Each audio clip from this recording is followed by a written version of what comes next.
ايه رأيك في هليوبلس الجديدة؟ طيب، مدينة هليوبلس الجديدة هي من المدن اللي كانت مثيرة للجدل الفترة الأخيرة دي.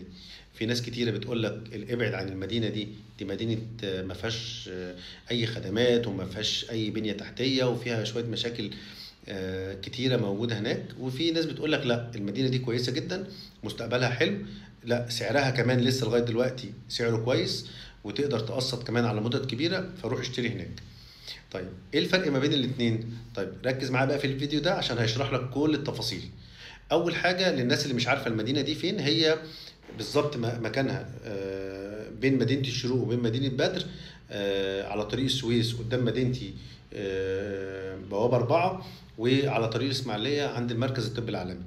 المدينه دي لغايه فتره قريبه كانت يعني احنا مسمينها مدينه الاشباح. كانت فاضيه جدا، ما فيهاش خدمات، عدد السكان فيها محدود، في مباني كتيره بس ما فيش كهرباء ولا ميه ولا صرف. عملاء كتير جدا كانت بتشتكي من هناك لغايه لما حصل لهم حاجتين.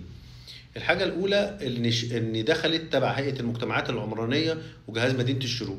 فبدا جهاز مدينه الشروق يهتم بالمرافق بتاعتها، وبدا يطور من البنيه التحتيه بتاعتها. فالكلام دوت بدا يجذب العملاء اللي كانت سايبه الوحدات بتاعتهم فاضيه، بداوا يروحوا ويبداوا يسكنوا هناك، لان هي يعتبر امتداد الطبيعي لمدينه الشروق. طيب، الحاجه الثانيه والاهم بقى، ان شركه سودك اشترت هناك قطعه ارض كبيره، عملوها مشروع كبير اسمه سودك ايست. وطبعا احنا كلنا عارفين ان شركه سودك قبل ما تنزل زايد كانت زايد بوضع، وبعد ما شركة سودك نزلت في زايد بقت هي الشيخ زايد اللي الناس كلها بتتكلم عنها، وأحسن ومن أحسن المدن اللي موجودة في مصر. نفس الفكرة بالظبط، نزلوا في مدينة هليوبلس الجديدة وعملوا مشروع سودك ايست. الكلام دوت علّى من حجم المدينة بشكل كويس جدا، علّى من قيمتها، جذب شركات كبيره ومطورين كبار زي شركه نيو جيزه، اشترت هناك قطعتين ارض كبار جدا، واحده 1015 فدان ناحيه طريق اسماعيليه فوق سودك ايست. قطعه الارض الثانيه 8000 وشويه فدان، سوري 800 وشويه فدان، على طريق السويس على طول مباشر. وكمان شركة مدينة مصر للإسكان والتعمير اشترت قطعة أرض هناك.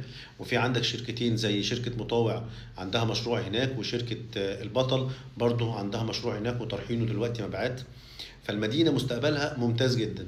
بس لو حضرتك هتشتري هناك في المدينة دي، أنا أنصحك نصيحة: يا اما تشتري مع مطور عقاري قوي من اللي انا جبت سيرتهم دول، لان دول ناس كويسه جدا وهيسلموا طبعا حاجه محترمه قوي.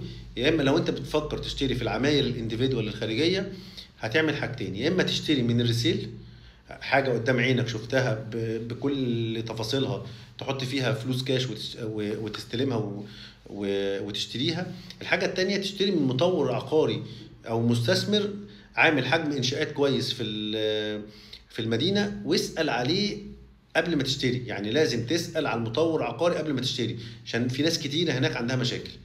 فدي كانت نصيحتي عن او رايي في مدينه هليوبلس الجديده. لو حد ليه اي استفسار تاني انا معاه. اشوفكم على خير ان شاء الله. السلام عليكم.